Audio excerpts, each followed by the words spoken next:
Okay po, yan, nakalimutan natin yung bag. Yan, dito kay Sir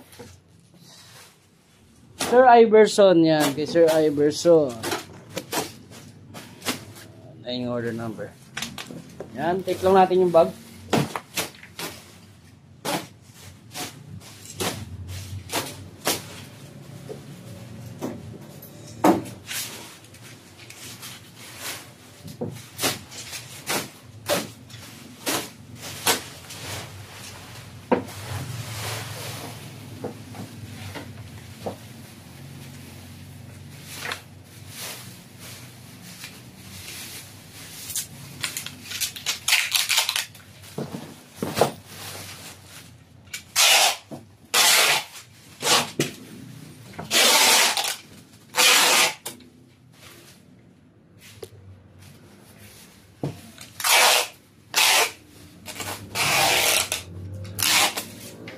Yan, hanggang dyan na lang po. Pasensya na po, nakalimutan ko yung bag.